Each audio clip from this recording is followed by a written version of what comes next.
गिदिं गिदा फैफिनबाय लंथं जुगा फैफिनबाय लंथं जुगा फैफिनबाय दख'ना बोखो बोखो ससियेल मिडियायाव मोसाबाय हेलो लोगोफोर गोबां गोबाव समनि उनाव आं दिनै नोंथांमोननि सेरावहाय फिन मोनसे भिडिअ आपडेट लानानै फैलायबाय आरोना लोगोफोर थ' लोगोफोर जियानो जा नोंथांमोना बे मोनसे भिडिअखौहाय नुखाबायबो जानो हागौ आरो नुवाखैबो जानो हागौ जियानो जा जायफोरानोखि नुवाखै नोंथांमोना आंनि भिडिअनि गेजेरजों आंनि चेनेलनि गेजेरजों भिडिअखौ नोंथांमोना जोबजासिम नाय अब्लासो बुजि मोनगोन आरोना लोगोफोर दायो ससियेल मिडियायाव मानि थाखाय गोबां भाइरेल जागासिनो दङ बेखौ नोंथांमोना अलरेडि गासैबो मिथिखाबो जानो हागौ आरो जायफ्रानो मिथियाखै नोंथांमोना जोबजासिमल' नायलांबाय थाबानो जाबाय आरोना लोगोफोर आं दायो बांद्राय गोबाव खालामबाय थालासै सिदा डिसक्लेमारखौ लागायदोंनि नोंथांमोनाल' नायलांदो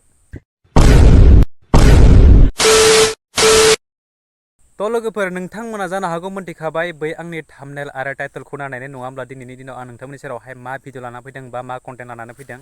जिहेतु नोंथांमोना ससियेल मिडियायावहाय जिहेतु आइजोफोरखौ बा हिन्जाव बा बिहामजो महरनि बिथांमोनखौहाय जिहेतु ससियेल मिडियायाव भाइरेल दख'ना बोखो बोखो दिखांबाय थानायखौ गोबां सुबुंनियावनो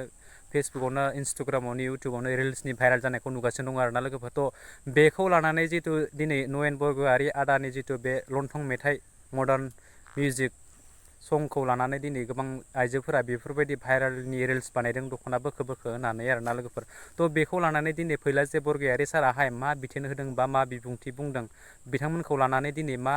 मोजां बाथ्राखौ बिथाङा फोरमायदों नोंथांमोननि सेरावहाय बेखौ लानानै आं दिनै नैबे मोनसे भिडिअखौ लानानै फैदों आरोना लोगोफोर थ' होमब्ला नोंथांमोना खोनासंलांनो बिथां फैला जे बरगयारी साराहाय मा बायदि बाथ्राखौ नोंथांमोननि सेरावहाय बुंफोरथिनानै होदों आरोना लोगोफोर थौदो बिदिब्ला नायलांदो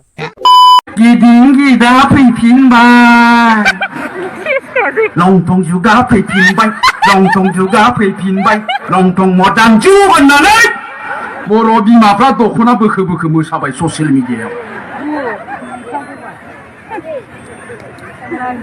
नंगौना नङा दे बेसो लासिंसिं बाथ्रा जाय बिमाया 7 बोसोर बैसोनि फिसा हिनजाव दङ जाय बिमाया 5 बोसोर बैसोनि फिसा हौवा दङ जाय गथ'नो गुन गोनां सोलोंथाइ होनांगौ दङ जाय फिसा हिनजावनो गियान होनांगौनि बोथोर मोनफैबाय बे बिमाया गावसो दख'ना बोखो बोखो ससियेल मिडियायाव मोसाबाय बेफोर गथ'फ्रा बोरै मोजां जागोन बे बिमानि फिसाया बोरै मोजां जागोन जोंनि समाजा बहा गोग्गो जागोन जोंनि गथ'फ्रा बहा गुन गोनां सोलोंथाइ मोनगोन नोंगोना दे रायजो राजा नोंथांमोन दा आं दहायनो बुंखादों आंनाव गाज्रिया साजोब्बाय होनना ओइ गाज्रिखौ बुंदों आङो मेथाइआथ' बिदि थोनथाराखै मेथाइनि एलबामाथ' बिदि नंथारा मोसानाया खेबथामसो नायबाय आङो फैलाबायनाय दं नामाब्रा बेयावनो मोसानायावलाय एलबामाव होननानै मोनसेबो गैया दानिया जोंनि बिहामजोफ्रासो बिहावखौबो लाजिला बिफाखौबो सनमान खालामलिया सनमान होननाया मा बुस्थु बेखौनो बुजि मोनला दख'ना बोखो बोखो फेन्दा दिन्थि मोसाबाय ससियेल मिडियायाव होबाय 1 मिनिटनि उनाव बिहावाबो नुबाय 1 मिनिटनि उनाव बिमायाबो नुबाय 1 मिनिटनि उनाव बिदायाबो नुबाय थेवबो गाव लाजिला मानो बेबायदि जादों कारना मा आइए देखते हैं मजा आएगा दा होमबा जोंनि होख्राव बुंनाय खोथाया मिनिंलेस दा मानो बेबायदि जादों जोंनि बिहामजो माने आं हाबा जायाखै दे दा बेखौ एसे नायबिजिरनांगौ दङ एसे सिगाङाव माखासे खोथा बुंलांदों दा जोंहा गामियाव समाज दंना गैया जोंनि गामिनि समाज बेबस्थाया माबायदि दा जोंहा बेखौबो साननो गोनां दं दा बेखायनो बुंनाया जों समाज दानायनि खोथा बुंदों न'खर दानायनि खोथा बुंदों नाथाय जोंनि समाज बेबस्थाया मा जादों जोंनि गामियाव समाज बेबस्थाया मा जालांखो दा बेफोरखौ नोजोर होनांगोन कारन जोंनि गामियाव बे सासेल' आइजो गैया सासेल' बिहामजो गैया बेहाल' गथ' गथाय गैया गामिनि गंफ्रोमबो न'खराव गथ' गथाय दङ जायफ्रा जोंनि भबिष्यत जों गेरेमसा हारि दानो नागिरदों बे गथ'फोरखौ थांखिनानै जोंनि फिसाफोरखौ थांखिनानै जायफ्रा दिनै लेखा फरायबाय दं क्लास 5 आव फरायदों 6 आव फरायबाय दं 7 8 9 10 11 12 आव फरायबाय दं बैसोरखौ थांखिनानै जोङो जातिखौ गेरेमसा दानो नागिरदों मानोना जोंनि बे लाइमोनफ्रा जोंनि बे फिसाफ्रा जि जानो गोसो बेखौनो जानो हायो बिसोरखौ जों जि खालामनो गोसो बेखौनो खालामनो हायो बे लाइमोनफ्रा बे जोंनि फिसाफ्रा साफा साफा जाथिनि दैदेनगिरि जानांगोन जाथिनि साफा साफा गेदेर थुनलाइगिरि जानांगोन बिसोरनो डक्टर जानांगोन बिसोरनो इन्जिनियार जानांगोन master professor scientist SS IAS officer जानांगोन मानोना बिसोरनो जानो हायो बिसोरनि अनगायै रावबो जानो हाया आरो जोंनि फिसाफोरनियाव बे टेलेन्टआ थै रोदा रोदा हाबनानै दङ दा बिसोरनाव बे टेलेन्टआ दङब्ला बिसोरनि गोरबो सिङाव हाबनानै थानाय टेलेन्टखौ जों बायजोआव दिहुनना लाबोनांगोन दा बायजोआव दिहुनना लाबोनो गोनांब्ला बिमाया फिसाजोनि सिगाङाव बिमाया फिसानि सिगाङाव दख'ना फैखो फैखो मोसाबा बे फिसानिफ्राय मा टेलेन्ट ओंखारबोगोन डक्टर जानाय टेलेन्ट ओंखारबोगोन नामा मा टेलेन्टआ ओंखारबोगोन होनबा जोंहा बिमा बिफाया दायित्व दंना गैया जोंनि गामिनि समाज बेबस्थायाव दायित्व दंना गैया बेफोरखौ नोजोर होनो थाखाय नङा होमबा बिमा बिफानाव नाम्बार 1 गावसिनावनो सेल्फ कन्फिडेन्स आत्मबिश्वासा थानांगोन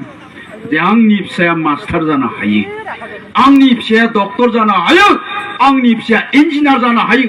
आंनि फिसाया मेट्रिकआव 95% लाखिनो हायो बे सेल्फ कन्फिडेन्स आत्मबिश्वासा जोंनि बिमा बिफानाव थानांगोन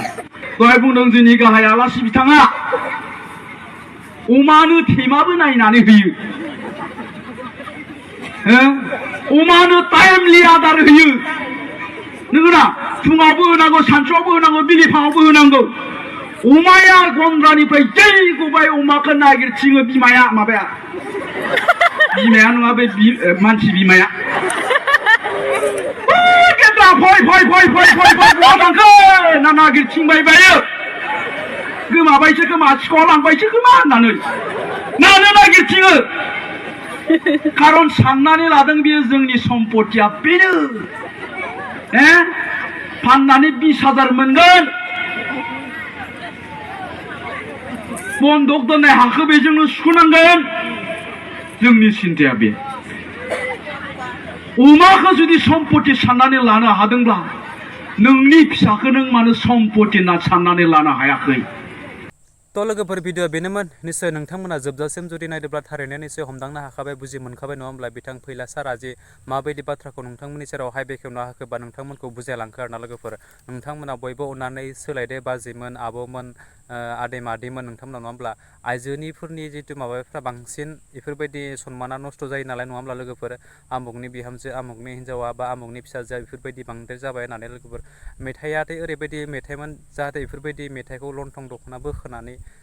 रोजाबनाय बेखौ लानानै बिथां नयन बरगयारी आदायाहाय बेफोरबायदि बाथ्राखौ लानानै मेथाइखौ रिलिज खालामाखैमोन बिथाङा नंगौ बिथां जिहेतु फैलाजे आदायाहाय फैलाजे बरगयारी साराहाय जिहेतु बाथ्राखौ नोंथांमोननि सेरावहाय शेयार खालामदों मोनसे बाथ्राखौहाय नङा होमब्ला जिहेतु न'खराव अमाखौ माने फिसियो नङा होमब्ला मोनसे सम्पतिनि साननानैसो फिसियो नङा होमब्ला थिग तेनका गावनि सोलेराबो बेफोरबायदि गावनि सोलेराबो मोनसे धोन मोनसे सम्पति गावनि आरोना लोगोफोर मालायनि नङा बियो ओंखायनो जेनेबा बेफोरखौ मालायनि सिगाङाव बेफोरबायदि अपेनलि देखायनाया अपेनलि बोखानाया बेफोरबायदि गावनि नायथाव जायि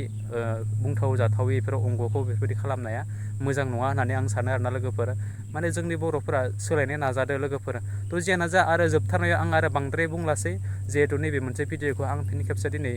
लाबोफिननायावहाय आंनि माबा मोनसे गेना गोरोन्थि जादोंब्ला आं नोंथांमोननि सेरावहाय बयनियावबो निमाहा बियो आरोना लोगोफोर